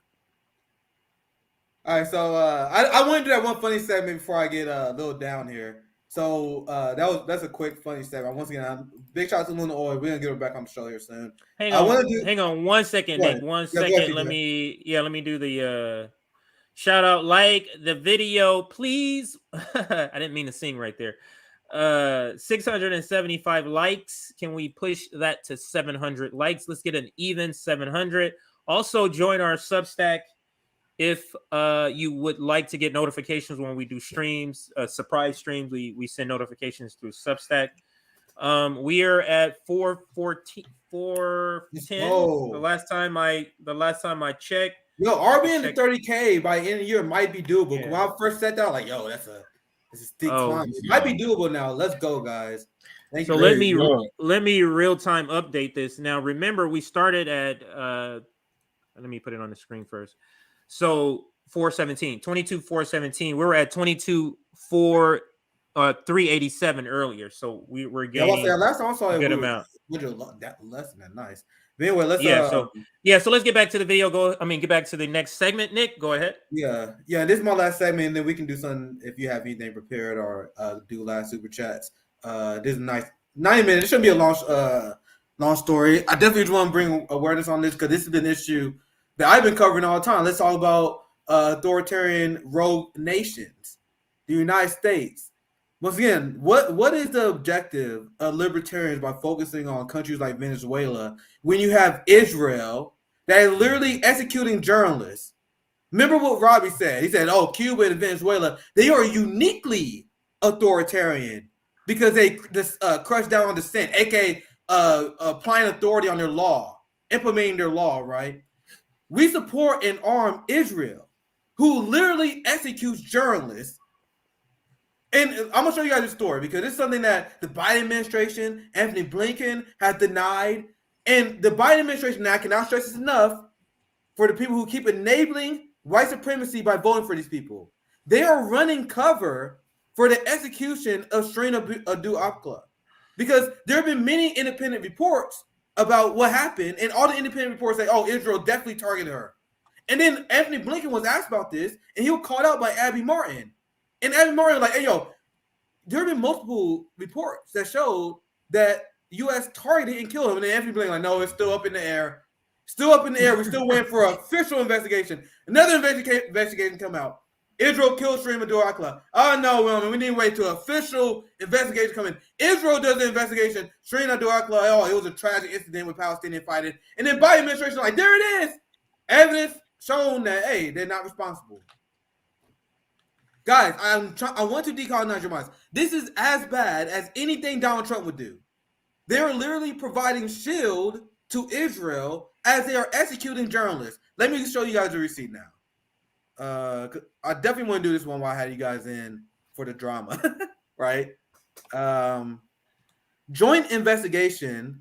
Will you shut up? God damn it. Joint investigation finds Abdul Akleh's killing deliberate. Another one. I report on every single one I find. This is like the fourth statement I did on this story. Another investigation. I cannot emphasize another investigation. Because you want to know why? Look at what she's wearing, guys. Does it look like a Palestinian terrorist? Someone with press? And she also was reported to have a helmet on. And the sniper shot in between the helmet. So the idea that she in the story that comes from Israel and the Biden administration is, oh, she's a casualty of the stable area because Palestinian people were fighting with Israeli forces. If they didn't do that, maybe she wouldn't get caught in the crossfire. That is literally what they're saying, guys. And Al Jazeera has been on it because this is the 12 journalists that have been murdered in their institution since they started in the 90s. Israel keep killing these people. They killed another journalist this year. I was reading about. They just killing people indiscriminately. But people like Robbie want to focus on Venezuela. As people in the imperial core, our focus should be calling out the crimes of our empire, which means we fund Israel, and that's by extension Israel, because we literally armed them. So focus on the evil that we are responsible for, and then we can lead by example. But go ahead, Rom. I know you want to chime in. I'll pass to you. No, I was just agreeing with you because I was just remembering how he brought up political prisoners and whatnot. Yeah. Like, nigga, what? Like Gaddafi? What the fuck? Julian Assange? Like, the list goes on. Like, what the fuck are you talking about, man? The U.S. and these people aren't serious. I don't think they are. This is what the U.S. education actually does to the brain. It teaches you so much, but it gives you a ceiling. And now you only learn what they taught you, and now you're going out spreading that shit throughout the community, and they think it's fact. It's not the fact. It's not fact. All that shit is just propaganda. I can't believe he got a show. Well, I see it. I see that. yeah, we know why. Let me show you this receipt as well. While I got you guys here. UN Rights Chiefs decries. Oh, come on, hold up. I gotta turn the ad blocker off. Hold on 1 second. God damn it. UN Rights Chief decries unconscionable killing of Palestinian children. Hey, where's the headline about Nicolas Maduro doing this, guys? I got a question. See, I would love to have a long conversation with capitalists. Guys, there's not a headline of Nicolas Maduro killing kids. Are we clear? They can't even make that up. You know what they said? Max Blumenthal called out a former Obama official because the Obama administration labeled Venezuela as a national security threat in 2015. And guys, what do you feel a threat from Venezuela? That makes no sense. So in order to justify that, Max Blumenthal called her out, and she said, "Oh well, Nicolas Maduro is connected to Al Qaeda." No evidence of that. You know who's more connected to Al Qaeda? The United States is. Do you guys see how I go crazy with Western chauvinists? And I'm glad I got a space now where I can because there's no logic to it. It's completely illogical, and there's no logic. And if you just say it out loud or just read it, you can see how illogical it is. And that's what drives you crazy. It's like, do you not see this shit? It's right in front of your face. But this is the fourth article, or this is the fourth investigation you found? Or like these are four separate investigations that found this? Or are you saying four different articles? This is a joint investigation by a London-based multidisciplinary research group, and I've been following this from day one. Every single report, and you guys look at my old segments, they would keep doing these independent investigations. Everyone keep finding the same thing, and from what I read, this seemed like a new one. Because I don't remember hearing anything about London-based multidisciplinary research group. So there's just another example of that either way, of them of Israel being found guilty, but the United States refused to acknowledge it. The United States just refused to acknowledge it. And this is Amnesty International reporting the fact that Israel is an apartheid state. And Bernie Sanders said it's inflammatory to say that. Do you guys see how I'm done? RBN, we are done with the anti-intellectual Western chauvinist left. We're done. It's old. The age of anti-intellectualism on the left is over. Amnesty report on Israel apartheid garners bipartisan U.S. fury. So Amnesty report did a factual analysis of Israel apartheid, and there is bipartisan, not just Republican, bipartisan. So what is your lesser of two evil, white leftists?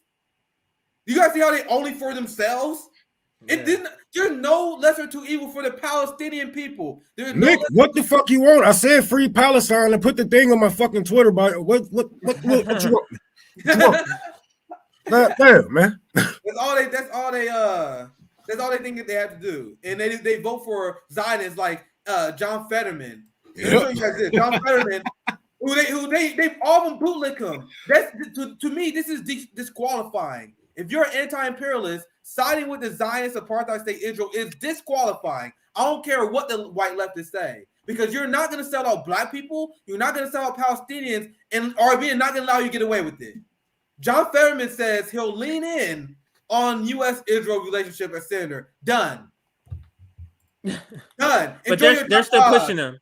If you watch all the white left media, Nick, if you still watch white left media, they're still pushing him. They're still pushing this guy. Now they're doing it a lot less, because I know they hear people saying this guy is not good. I know they're hearing it, so they're doing it a lot less. This nigga pulled out a shotgun on a black jogger at the tender age of 40. You're like, oh, that was a long time ago. That was like 2015 or something. At the tender age of 40. This nigga poured a George Zimmerman. Then he trot him out. He trots him out on the campaign trail. Like, oh, he forgives him. Fuck that. I know how you're gonna govern. If that's your mentality. And the white leftists like, hey, we accept John Fetterman's apology on your behalf. No, fuck that. You gotta work in, bro. You better support Palestinians. You better be strong on black issues after that. You can't be weak on issues after you pull a fucking shotgun on a black man. Then you got calculus. You got all these white leftists that are like, oh man, we accept the apology on your behalf. No, fuck that. Show me your policies. You already failed. Enjoy your Dr. Oz. I'm not selling out our community. Yeah, I'm not selling them out. Sorry, CJ. No, I'm not selling. I'm not trying to move you along. I'm just repeating what you're saying, because I'm thinking back to the Nina Turner campaign where, like, was it worth it? Like, was it worth it to really sell out the BDS when knowing that those people are never? That was just the reason they gave, Nina. It wasn't serious. They're just giving you reasons they're not going to support. Oh, if you sell them out, then you can do this. Really? And how did that work out? So you sold them out, and they still attack you for the reason why you sold them out. Right. Like, so why not just support them? Because they're gonna say the attack anyway. Just support them if you. Yeah, CJ, you want to know what the boutique left does, and this is why we are so done. They will take our criticism that is nothing but substance, and they were like, "Oh my God, look at socialism made. He's dividing the movement." Nigga, not these are playing by the rules. People get hella mad when I point this shit out. Oh my God, Nick attacked John Fetterman. Nigga, we're selling out Palestinians. That's the same thing we attacked Republicans for. What because are we talking their about? lives aren't equal. You Not, understand? Yeah, exactly. They're not the the worthy stance you victims. have is saying that their lives is not. Could you put that last comment up about 13? Yeah, I had 13 journalists in Mexico. Let me go through these comments again. Can you put that one? It was a super Well, chat. Today's chaos. I'm like behind. It was a super chat. But yeah, because that is something we have to carry because it said anyone with a question mark. Up cover, I said carry. Well, let me story. Like we need to cover this here. Let's do a quick live read. Let's see if I can find something on it. I'm gonna put Mexican journalist killed.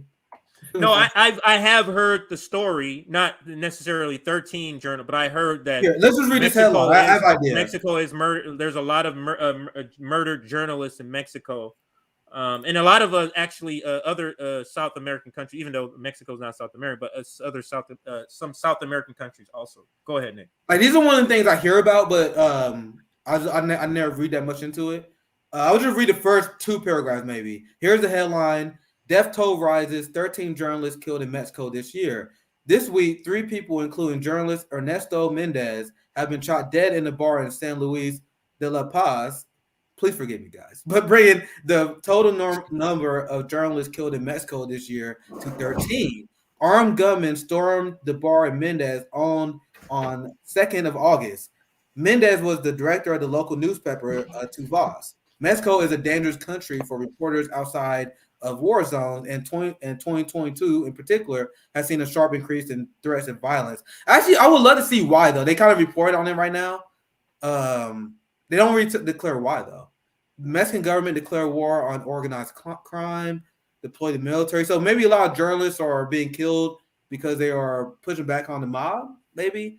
Maybe this is the response of the war on terror. I mean, the war on drugs is something that seems like it's fueling this. That would be my initial analysis, just based on what I know. Feel free to interrupt me. Well, what I think we're gonna do, we're just kind of briefly bringing up the story. This is a segment that we're gonna do later, or after we research it. We're gonna do that segment because I have heard the story. I didn't know about 13 because 13 and it's August.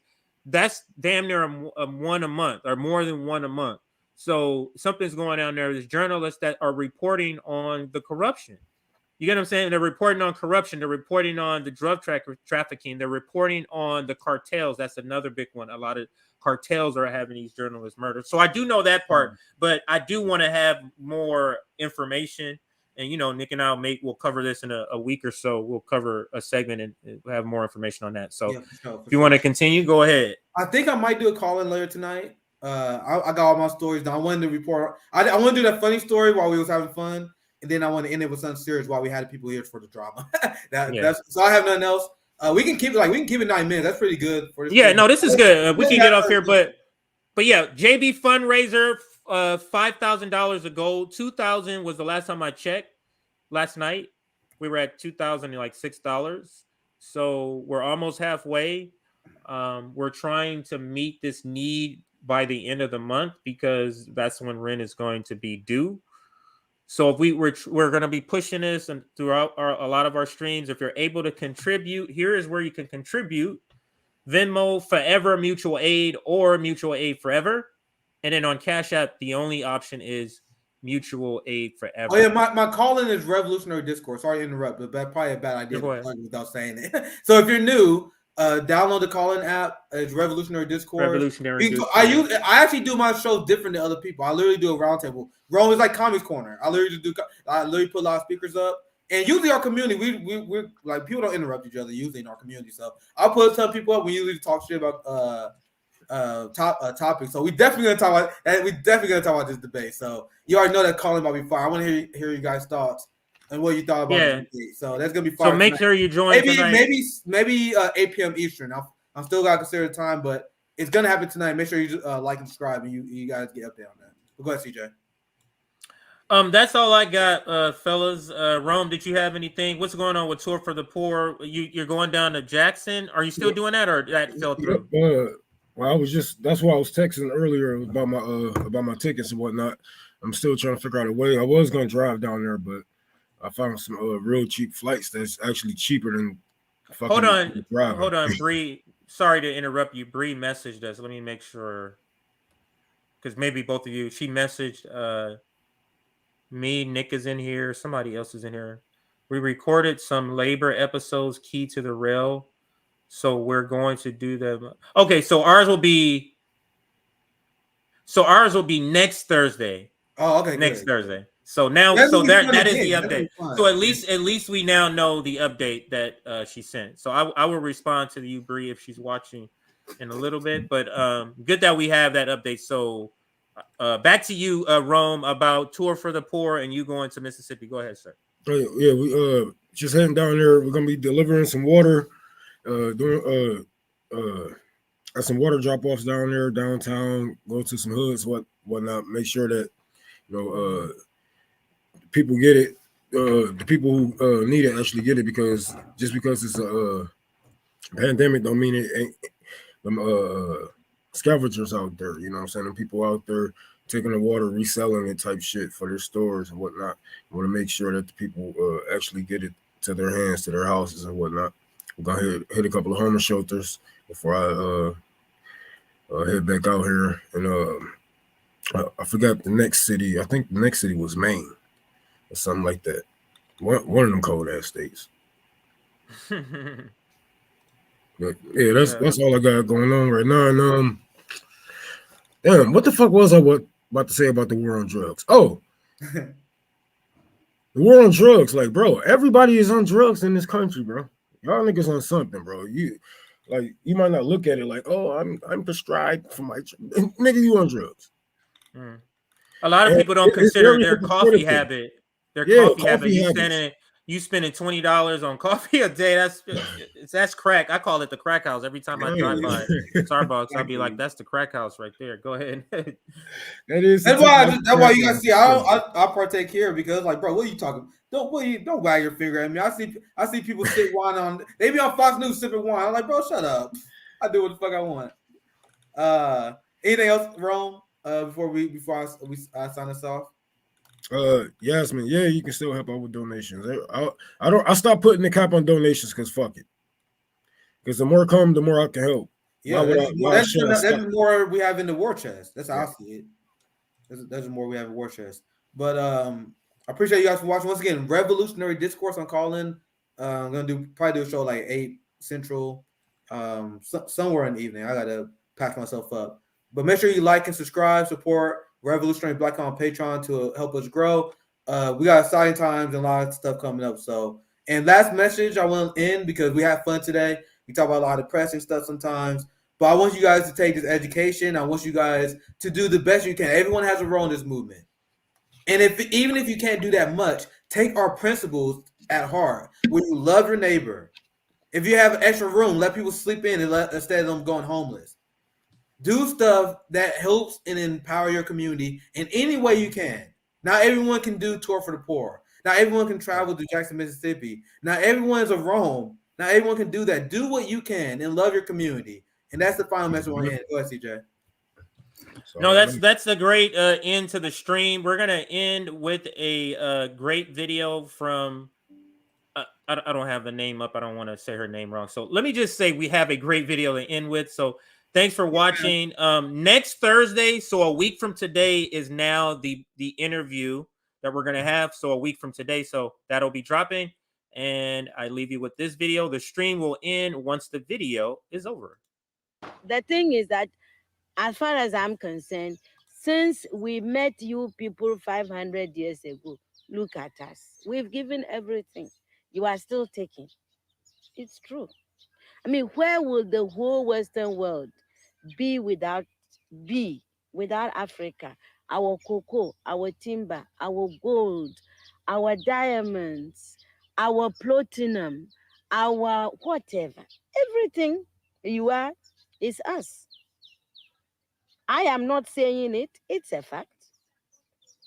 And in return for all of this, what have we got? Nothing. anti-personnel indoctrination against ourselves. If you go and cook your horrible diseases like AIDS, you say it is us. You brought us tuberculosis. We didn't have this big cough until white people came here. In exchange for Africa giving Europe 500 solid years of our people, I mean, not Europe, the Western world, of our human beings to work your canes, to dig your gold, to take in gold itself, diamond, I mean, fish, peanuts, palm oil, everything. In exchange for that, we have got nothing. Nothing. And you know it. Nothing. And you look upon, white folks look upon us like monkeys. It is true. It's in your literature. Hey, some of your best thinkers have said this about us. Have you heard of all these Germans? Have you heard? Okay. Yes. They said Lord Burton, people like that. They said we don't even have the brain of animals. That's what we've got from you people. But don't you think that this is over now? Over where? Is it over? Who said that AIDS came from the green monkey?